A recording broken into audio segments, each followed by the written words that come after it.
All right, I did it, folks. It is done. What a weird flex. Yeah, I got my plat in that game that people wanted to love and the internet's generally talked shit about because of the bugs. But hey, I got my plat, love me. Weird. But I feel like there's a lot to talk about in terms of my experience playing Cyberpunk 2077. But I played it on a PS5, which I heard is a lot less buggy than PS4. But the PS5 version is not that PS5 upgrade that we were promised. It's still the PS4 version being played on a PS5. And there are still bugs. So I'll talk about some of them. Absolutely. I will get there. There's nothing I can really add to it. There's some hilarious videos online just showing bugs. Hey, you know, you might as well have fun with it. However, there's enjoyment in this game. Dare I say there's greatness in this game. It has nothing to do with the corporation that basically shot it in the kneecaps to make their quota for the holiday season. No, but the devs, they worked at it. There's love in this game. So let's talk about it.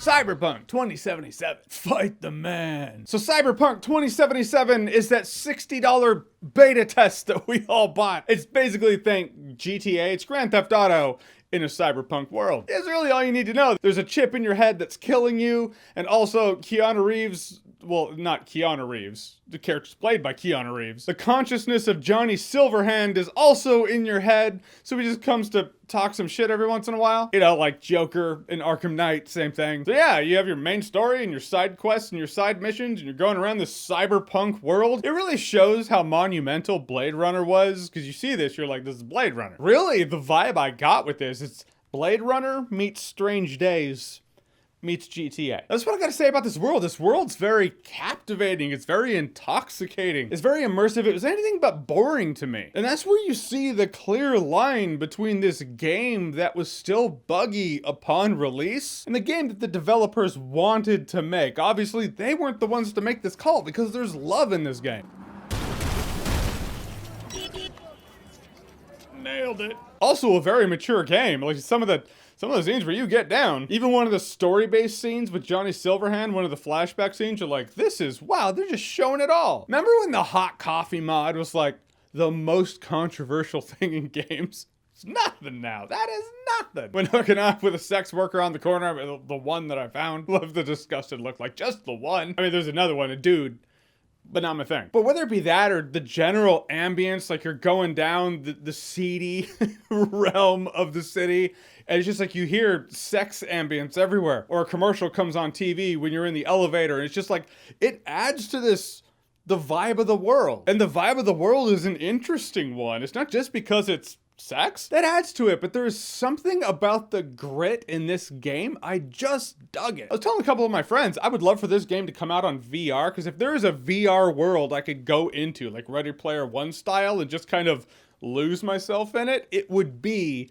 the world of Cyberpunk 2077. I just like it. Also, I like the mission rollout. A lot to do, a lot of side missions. It can get overwhelming in a game like this, but the game keeps it in the guardrails and keeps it in the pocket. You'll get a call from the police dispatcher's like, all right, any mercs who want to do this job, it's there, and it's a job that you've stumbled across. So you're already there when you get the call to this job that you might want to go to. It's not like you'll get a call, it's like, hey, across the city, there's another job. You're like, dude, I'm already here.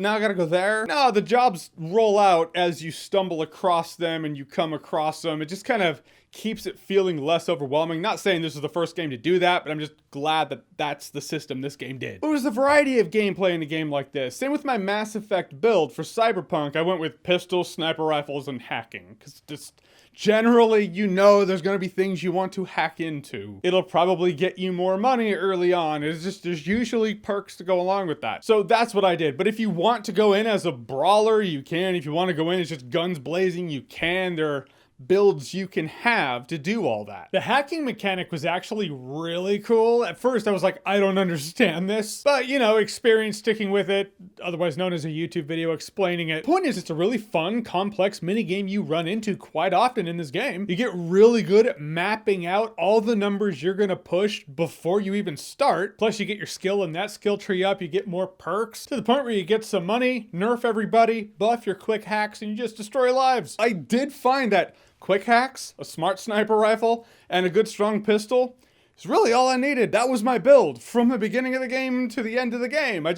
I never felt like I had to branch outside of that. Except getting that one trophy where you have to do the superhero landing on 2 people at the same time.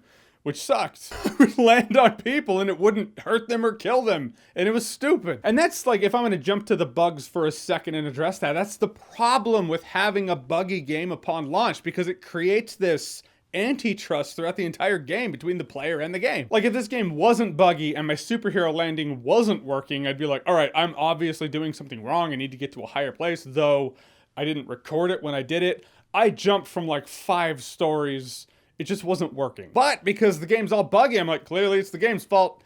It's just a bug. And then like the next day it was like, oh no, you got that trophy yesterday. I was like, when did that pop? All right, well, okay.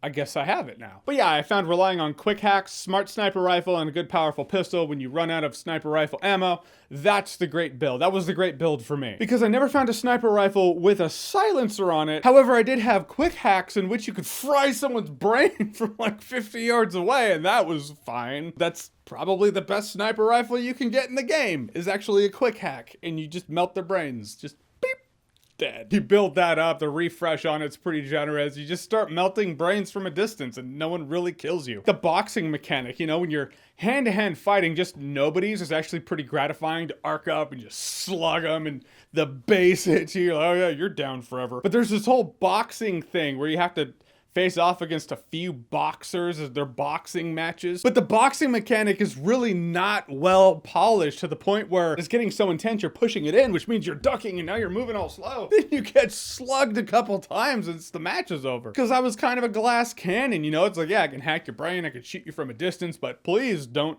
shoot me or punch me. I can't take that many hits. So I was pretty glad when the game did glitch when I'm taking on, you know, the boss of the boxers, and he just kind of clipped into the ropes and he was just stuck there, and I was like, okay, well, all right, not all bugs are bad. I will say there's the illusion of variety in this game also. At the beginning, you choose your backstory, where you come from. I chose Nomad because, you know, YouTuber, you know, fight the man. You don't want to be tied down by companies. Nah, free living, free life, Nomad. Says the guy working on YouTube owned by Google, which is clearly not the Wild West it once was. Which gives you different dialogue options when you're talking to people, but really it's all paths lead to the same thing. Kind of like when you build up your strengths, you can rip doors open that you otherwise couldn't. Or if you have your intelligence, your technology tree, you can hack doors and open them. But generally, I found that there was just another way into that room. It just wasn't that door. So it's like, okay, well, you're not getting some super secret stuff. I never got some game-breaking gear because of it, even if it was an exclusive door that you can only open if you had that tier up. There's never that Saren moment, you know? There's never that Saren moment from Mass Effect where it's like, I can avoid this fight and just convince him to end it if I have my dialogue up. Like, there's no moment like that in this game. So building up these tiers was never as important as the game made it seem. The important thing is to level up one skill to level 20. If you're looking for a trophy, that's where your trophy is. For me, it was quick hacks. If you're a trophy hound, it's more important than whatever you're gonna find behind a locked door. Also, crafting. Crafting in this game is the worst. Again, there's no trophy for crafting. So at first I was breaking down gear, like, yeah, gear for crafting. And granted, I got a couple of really great guns. My pistol was a beast, and my smart sniper rifle was a force to be reckoned with. I was guaranteed to get a headshot, and that headshot was going to hit for some nasty damage. I tell you this because money is important in this game if you want your trophy, because you have to buy all of the cars in the game. That gets expensive. There are no trophies for crafting. Plus crafting, if you run out of components, you have to make more components. And this game has no good grace to have you go, okay, I want 50 of these components, bump it up to 50, and go, craft, done. Nope, it's one by one. 1, 2, 3, for as long as you need to. To get like one pistol, I was there for 15 solid minutes, which doesn't sound bad, but it's bad when you're like, press the button. Press the button and hold the button. You gotta press and hold it. It's tedious. The crafting shit. Of all the patches, I'll take all the bugs that break immersion if they just fix the crafting. That's the thing. I also do wish there were more romance options in a game like this. Like, dude, the Normandy, I was making my rounds in the Normandy, man. Like Mass Effect 2, I was like, okay, flirt, flirt, flirt, flirt. Yep, I was that captain.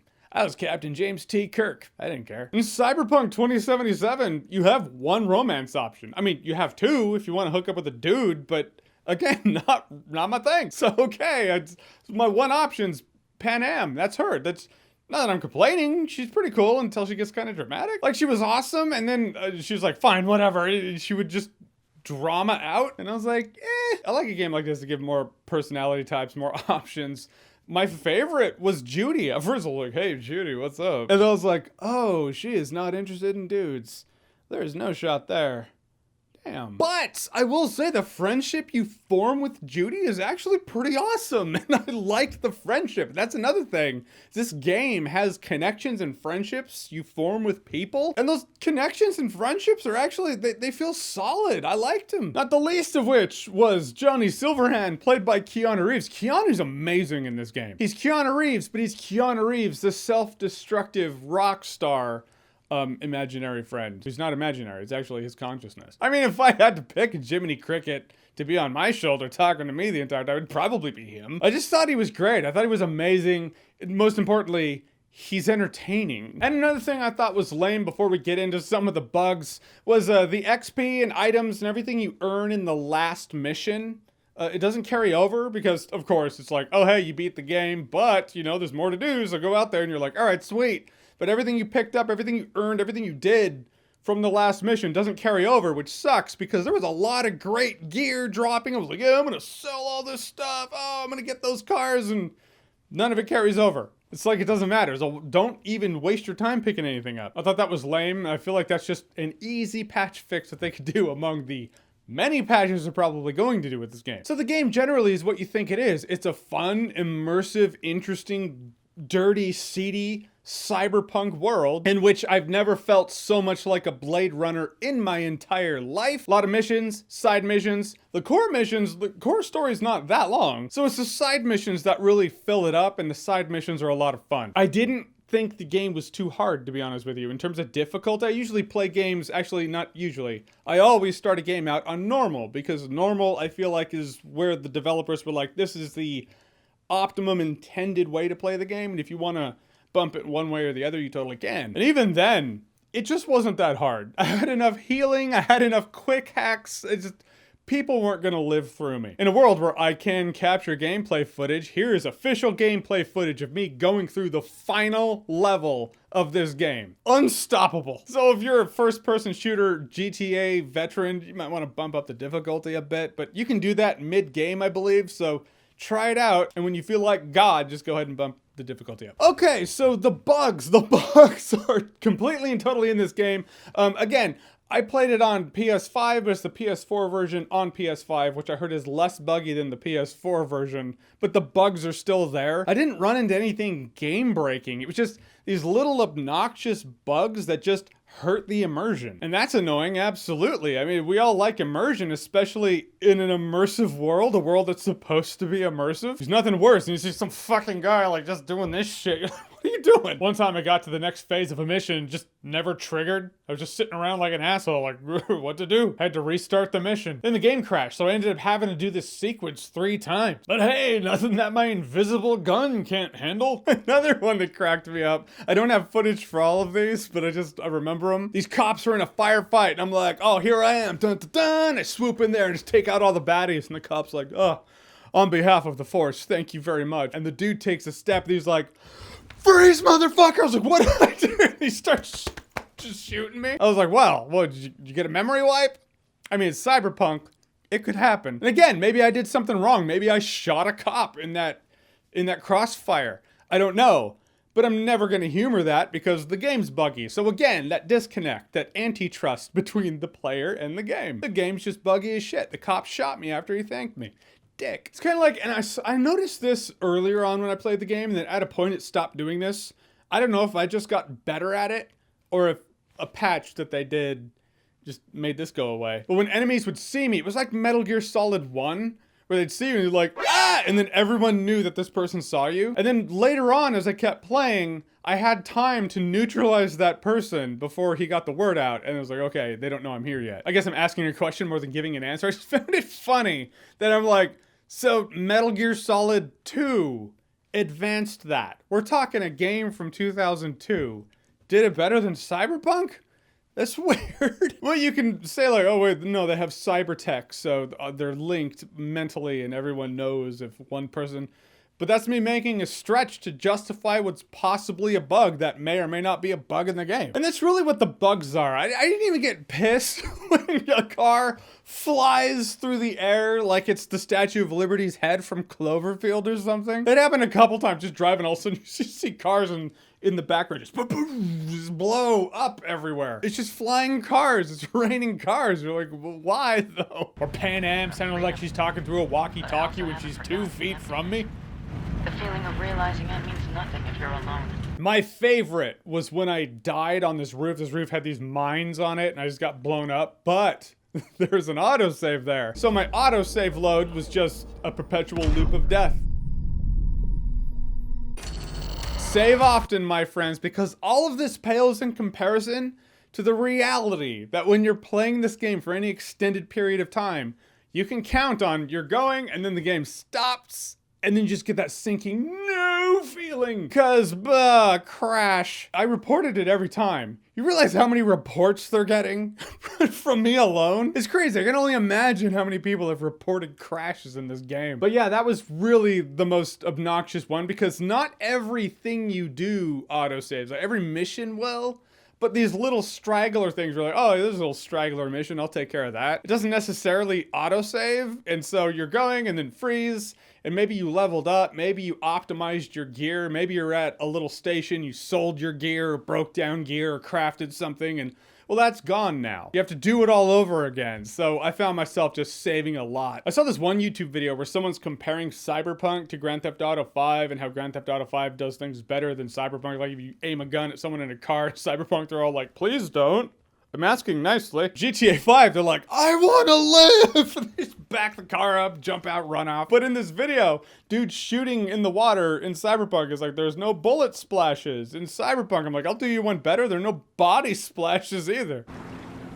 Which isn't a bug, that's just crappy programming. Just like people not fleeing for their lives in their cars when you aim a gun at them. That's just crappy AI. But it's crappy programming that under normal circumstances, under a normal release schedule, had it not been rushed, would have been ironed out before release. But that's what the bugs are for me in this game anyway. But it's just a series of little bugs that broke immersion throughout the game. You can feel where it's clunky here, clunky there.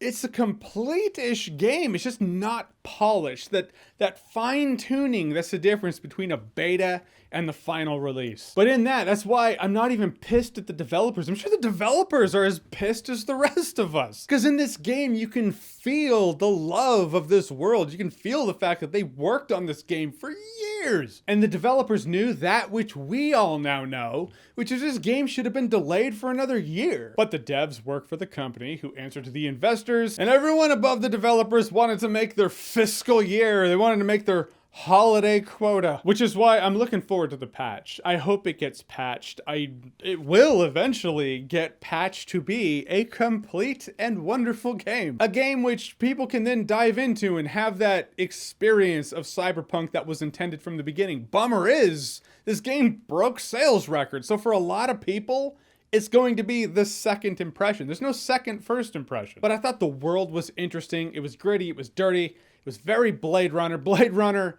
meets Strange Days, like I said. There's actually one segment in here. It's Blade Runner meets Strange Days meets 8mm. It was dirty, it was horrid, it was gritty, and I enjoyed being on this investigative path to get to the end to take down some scumbags. It has a good philosophy. Again, the philosophy is not new, but it's interesting to see the line between what is consciousness, what is not. What are we? At what point do you lose yourself? If our soul is the aggregate of our memories, how much can you fuck with that until you're not you anymore? This world really grabbed me. I'd dream about it, I'd wake up in the morning and be excited to revisit it.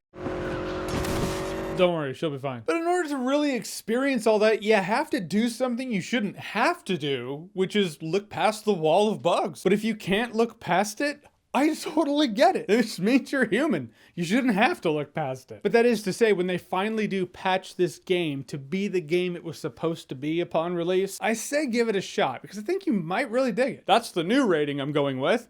Definitely get this, absolutely, when it's all patched up. Be honest with me now and tell the truth. This reminded you of Death Stranding. Don't lie. All right, so Cyberpunk 2077, have you played it? Do the bugs irritate you? Can you just look past them? Are you waiting until the bugs are gone to play it? What's your stance? What do you think? Whatever you think, comment below, let me know. And as always, if you like what you've seen here and you want to see more, click right here to see more.